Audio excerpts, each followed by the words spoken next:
16절에서 30절까지의 말씀입니다. 누가복음 4장 16절에서 30절까지의 말씀입니다.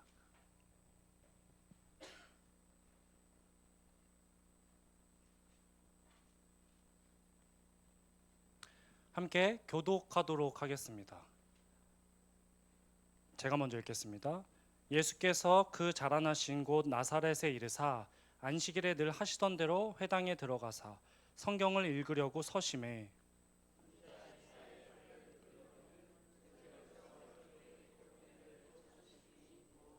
주의 성령이 내게 임하셨으니 이는 가난한 자에게 복음을 전하게 하시려고 내게 기름을 부으시고 나를 보내사 포로된 자에게 자유를 눈먼 자에게 다시 보게 함을 전파하며 눌린 자를 자유롭게 하고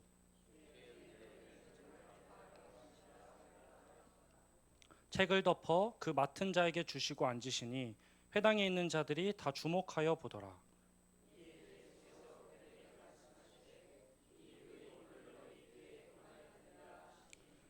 그들이 다 그를 증언하고 그 입으로 나오는 바 은혜로운 말을 놀랍게 여겨 이르되 이 사람이 요셉의 아들이 아니냐.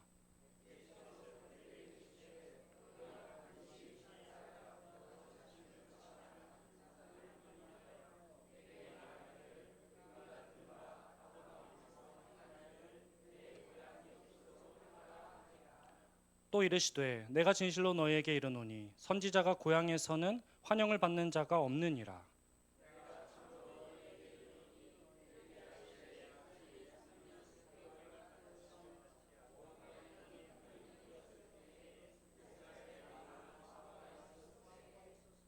엘리야가 그중 한 사람에게도 보내심을 받지 않고 오직 시돈 땅에 있는 사렙다의 한 과부에게 뿐이었으며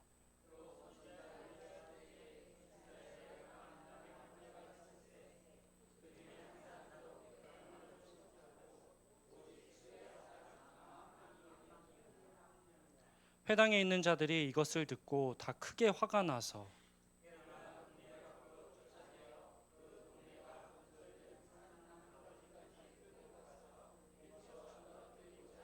함께 읽겠습니다. 예수께서 그들 가운데로 지나서 가시니라. 아멘. 할렐루야. 오늘 저희가 함께 살펴볼 설교의 제목은 고정관념입니다.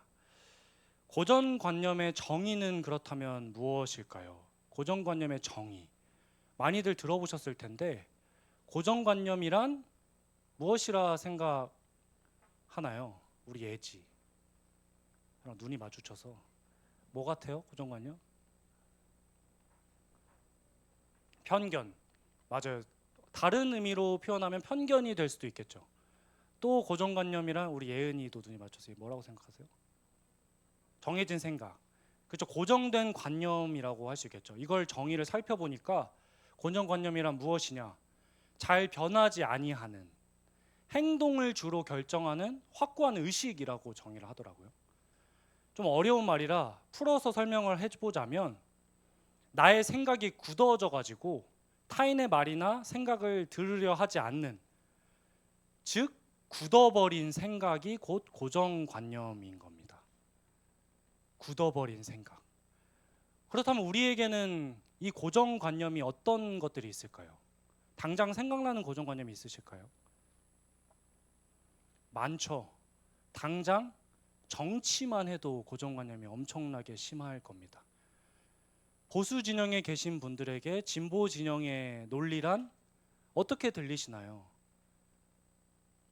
들을 필요도 없는 이야기. 진보 진영에게 보수 진영의 이야기도 마찬가지죠. 그들의 말이 어떠하든 우선 틀리다고 생각하는 겁니다. 정치뿐만일까요? 요즘에는 남녀 사이의 갈등도 마찬가지입니다. 성별로 나뉘어서 남자들은 여자들의 말을 들으려 하지 않고 여자들은 남자들의 말을 들으려 하지 않는, 그것이 요즘 사회에 어찌 보면 가장 큰 한국의 문제라고 할 수 있습니다.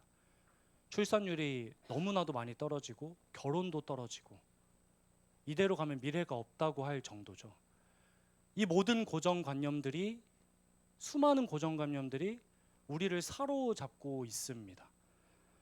그러면 이런 고정관념들이 낳게 되는 결과가 무엇일까요? 그 단어의 정의가 이미 말해주고 있듯이 굳어버린 신념과 생각은 타인의 의견을 받아들일 수가 없도록 만들죠. 내가 생각하고 내가 결정한, 내가 이미 형성해놓고 구성해놓은 관념, 가치만이 옳으니까 그 외의 생각은 받아들이려 하지를 않는 겁니다. 아예. 그게 고정관념의 결과이죠. 근데 오늘 본문에도 이 고정관념이 등장하고 있습니다. 예수님께서 광야에서 40일간 금식하며 마귀에게 시험을 받으셨다고 저번 주에 제가 말씀을 드렸죠. 그리고 마귀에게 시험을 지셨나요, 이기셨나요? 이기시고 갈릴리 여러 회당을 다니셨습니다. 여러 회당을 다니시며 말씀을 선포하시고, 그러다 오늘 본문에서 고향 나사렛에 도착합니다. 근데 그 전에 여러 회당을 다닐 때는 성경에 기록되기를 예수님의 말씀이 얼마나 위대하고 놀라웠으면 무 사람들이 칭송했다라고 기록되어 있어요.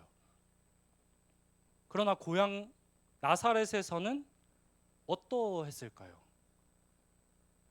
오늘 고향에서도 마찬가지로 회당에 들어가는데 그 모습이 어떠했는지 16절에서 19절 말씀에 기록되어 있습니다. 함께 읽어보도록 하겠습니다.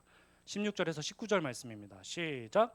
예수께서 그 자라나신 곳 나사렛에 이르사 안식일에 늘 하시던 대로 회당에 들어가사 성경을 읽으려고 서심해 선지자 이사야의 글을 들이거늘 책을 펴서 이렇게 기록된 데를 찾으시니 곧 주의 성령이 내게 임하셨으니 이는 가난한 자에게 복음을 전하게 하시려고 내게 기름을 부으시고 나를 보내사 포로된 자에게 자유를 눈먼 자에게 다시 보게 함을 전파하며 눌린 자를 자유롭게 하고 주의 은혜의 해를 전파하게 하려 하심이라 하였더라.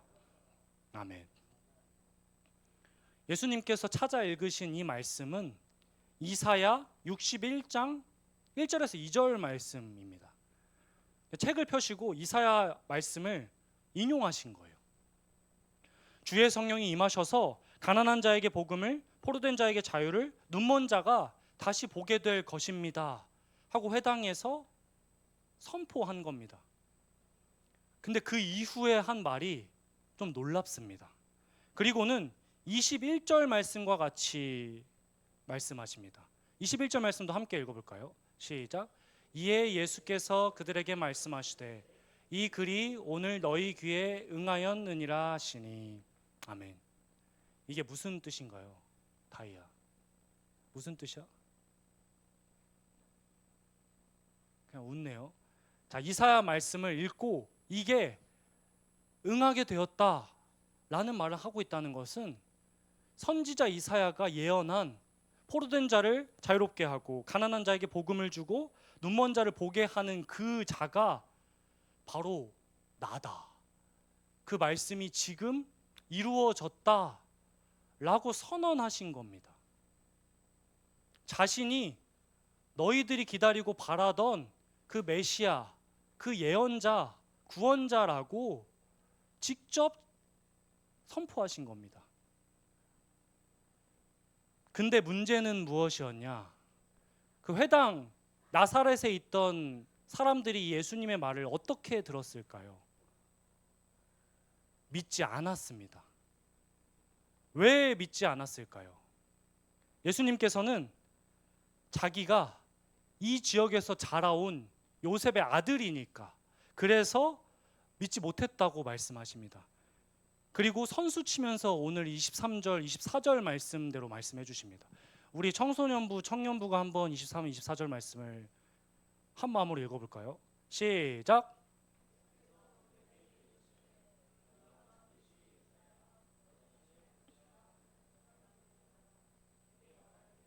우리가 들은 바 가버나움에서 행한 일을 내 고향 여기서도 행하라 하리라. 또 이르시되 내가 진실로 너희에게 이르노니 선지자가 고향에서는 환영을 받는 자가 없느니라. 아멘. 먼저 선수를 치시는 겁니다. 요셉의 아들이 아니냐라고 하니까 바로 선수 쳐서 너희는 내가 가버나움에서 행했던 그 놀라운 일들을 여기서도 행해보라고 말을 하겠지. 다 알고 있어. 근데 난 안 할 거야. 왜? 원래 선지자는 고향에서 환영을 못 받거든. 먼저 선수를 치시면서 이 말씀을 하고 계시는 겁니다. 예수님은 이미 어릴 때부터 자신을 봐왔던 이들이 자기의 말은커녕 자신도 믿지 못할 것이라는 것을 이미 알고 계셨습니다. 그래서 오늘 말씀과 같이 이야기를 하고 계신 겁니다. 근데 성경에는 분명히 예수님이 하셨던 말씀이 그들에게 놀라운 말씀, 은혜의 말씀이었다고 기록이 되어 있습니다. 고향에서 예수님이 말씀을 전하실 때 그들은 요셉의 아들이 한 말이지만 은혜를 받고 놀라움을 입었다는 것입니다. 그러나 왜 예수님의 말을 받아들이지 못했을까요? 왜 그들은 예수님을 이 말씀, 이사야 말씀과 같이 메시아로 받아들이지 못했던 걸까요? 은혜도 받고 놀라워했는데, 감격을 했는데 왜 못 받아들였을까요? 그렇죠. 눈치가 역시 빠르신 유재석 집사님께서 고정관념.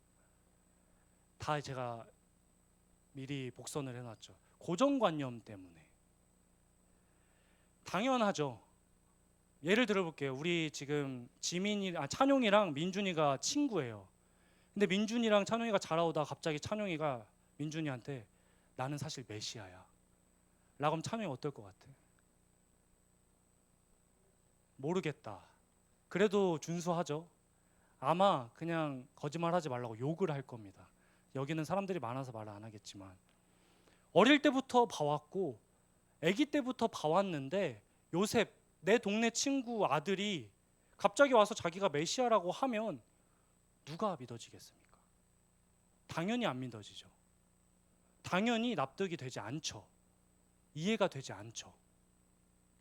고정관념이 생겨버렸으니까. 예수님은 이어서 25절에서 말씀하십니다. 25절에서 엘리야 시대에도 큰 흉년이 들었고 많은 과부가 있었지만 그 중에 사렙다의 한 과부만 하나님을 경험했다.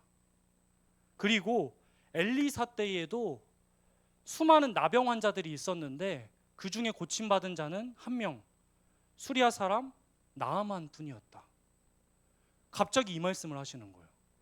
너희들이 나를, 고정관념을 가지고 나를 메시아로 받아들이지 못하고 있어 하고 나서 바로 하신 말씀이 이 말씀입니다. 엘리야 시대 때 많은 과부들, 많은 나를 필요로 하는 자들이 있었지만 한 사람만이 구원함을 얻었고, 엘리사 시대 때도 많은 나병 환자들이 있었지만 오직 한 장수만이 치료를 받았다. 이 얘기를 왜 하셨을까요? 이게 무슨 말이냐? 하나님은 이전에도 살아계셨고 그 역사하심을 계속해서 나타내 보이셨지만, 하나님의 임재를 계속해서 나타내셨지만 자신과 함께 교제할 자를 찾으셨지만, 역사하심을 경험할 자를 찾으셨지만 고정관념에 사로잡혀서 하나님 앞으로 나온 자가 한 명밖에 없었다. 수많은 이들 중에, 수많은 과부 중에, 수많은 나병 환자 중에 한 사람.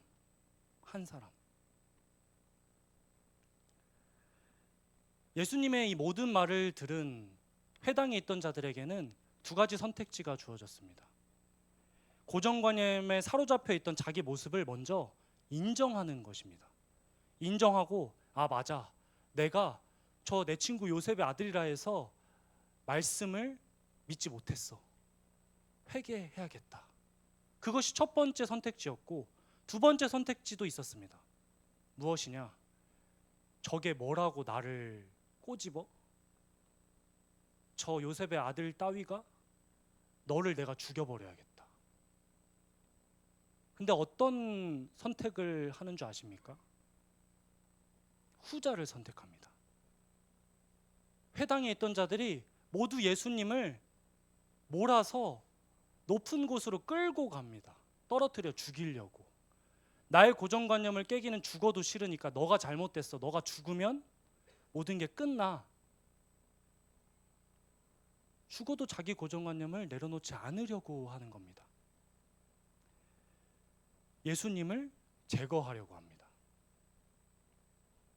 근데 우리 모습이 이러합니다. 주님께서 계속해서 은혜를 보여주시고 살아계심을 보여주시고 역사하심을 보여주시고 나타내시는데 우리는 뭐라고 대답하냐? 너는 요셉의 아들이잖아. 근데 이건 이래서 이해가 안 되는데? 근데 이건 이래서 너무 힘든데? 이건 이렇고 저건 저렇잖아. 말씀대로 사는 삶은 불편하고 손해보는 삶이잖아. 저렇게 살면 손해보는데? 그러면서 우리도 예수님을 높은 언덕으로 끌고 가서 그 말씀을 없애려고, 예수님을 죽이려고 하고 있는 겁니다. 제가 계속해서 우리 친구들 청소년부 청년부에게 거의 인이 박히도록 반복하는 말이 있습니다. 하나님의 살아계심을 경험하기 위해서는 이성과 합리를 넘어서야 한다. 이스라엘 백성들이 하나님의 살아계심을 경험하기 위해서 무엇을 했나요? 출애굽하고 애굽의 병사들이 자신들을 쫓아오는 절체절명의 상황 속에서 홍해를 눈앞에 뒀을 때 하나님께서 모세에게 무엇을 명령하셨습니까? 출애굽기 14장 16절 말씀입니다. 함께 읽겠습니다. 시작. 지팡이를 들고 손을 바다 위로 내밀어 그것이 갈라지게 하라. 이스라엘 자손이 바다 가운데서 마른 땅으로 행하리라. 아멘. 하나님께서 모세에게 요구하신 것은 단 하나였습니다. 단지 지팡이를 들고 손을 바다 위로 내밀기만 하라. 이해가 안 되죠? 내가 내민다고 갑자기 무슨 바람이 불어서 말도 안 되는 말 아닙니까? 요단강을 눈앞에 둔 이스라엘 백성과 여호수아는 어떠했습니까? 어떻게 강을 반으로 가를 수 있었겠습니까? 여호수아 3장 14절에서 16절 말씀입니다. 함께 읽어보도록 하겠습니다. 시작. 백성이 요단을 건너려고 자기들의 장막을 떠날 때에 제사장들은 언약궤를 메고 백성 앞에서 나아가니라. 요단이 곡식 거두는 시기에는 항상 언덕에 넘치더라. 궤를 맨 자들이 요단에 이르며 궤를 맨 제사장들의 발이 물가에 잠기자 곧 위에서부터 흘러내리던 물이 그쳐서. 아멘. 하나님께서 말씀하신 것은 언약궤를 맨 제사장들을 앞장 세워서 그냥 걸어가기만 해라. 요단강 앞으로 걸어가라 명령하셨습니다. 근데 그때 당시 요단강은 물이 가득 차서 위험했어요. 홍수 때 요단강처럼 발을 잘못 디디면 휩쓸려서 죽을 수도 있었습니다. 말도 안 되는 명령이죠. 무거운 짐을 들고 그 무시무시한 요단강 앞에 발을 디디라는 명령이. 그러나 어찌합니까? 그대로 합니다. 그러자 강이 갈라졌습니다. 물이 그쳤다고 성경은 기록합니다.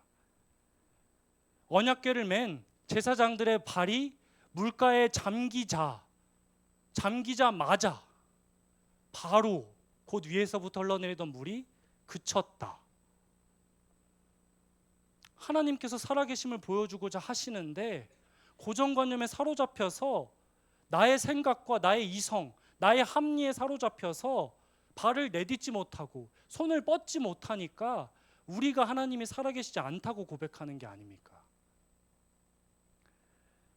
주님이 우리에게 요구하시는 믿음이 이런 믿음입니다. 고정관념을 깨고 나의 이성과 합리를 넘어서 주님 앞에 나의 손을 뻗고 발 한 걸음을 내딛는 믿음. 이후에 이제 누가복음 5장을 보면 베드로가 나옵니다. 평생을 어부로 살아온 베드로에게 깊은 곳에 그물을 던지라고 예수님이 명령하십니다. 예수님은 이때 당시에 어부가 아니었습니다. 그리고 베드로는 프로 어부였죠. 밤새도록 자기 힘을 다해서 전공을 살려봤는데 생선을 못 잡았어요. 근데 갑자기 아마추어가 와가지고 깊은 곳에 그물을 던져봐 라고 하는 겁니다. 말도 안 되죠. 그러나 베드로가 무엇이라고 대답하냐는 말입니다. 누가복음 5장 5절 말씀입니다. 함께 읽어보도록 하겠습니다. 시작. 시몬이 대답하여 이르되 선생님, 우리들이 밤이 새도록 수고하였으되 잡은 것이 없지만은 말씀에 의지하여 내가 그물을 내리리이다 하고. 아멘. 우리의 삶이 밤이 새도록 수고하여도 잡은 것이 없는 삶과 같을 수 있습니다. 아무리 애쓰고 노력해도 하나님의 살아계심은 보이지 않고 시련과 어려움만 찾아오는 삶 같을 수 있다는 겁니다. 근데 그때 우리가 해야 될 것은 무엇이냐? 하나님을 원망하고 하나님, 난 말씀대로 살 수 없어요 핑계대는 것이 아니라 베드로의 고백과 같이 말씀에 의지하여 내가 그물을 내리겠습니다. 나의 고정관념을 뛰어넘겠습니다. 나의 이성과 합리를 넘어서겠습니다. 내가 주님 앞에 그렇게 나아가겠습니다. 이것이 우리의 고백이 되어야 하지 않겠습니까? 늘 타협하고 합리화하는 삶이 아니라 내가 밤이 새도록 수고하여도 잡은 것이 없지만은 믿어지지 않고 납득되지 않고 그렇게 살아갈 자신이 없지만은 말씀에 의지하여 그물을 내리겠습니다. 이 시간 함께 찬양하길 원합니다. 함께 찬양할 찬양의 제목은 전능하신 나의 주 하나님입니다. 주의 말씀 의지하여 깊은 곳에 그물 던져 오늘 그가 어떤 일을 행하시는지 지켜보라. 함께 찬양하길 원합니다. 전능하신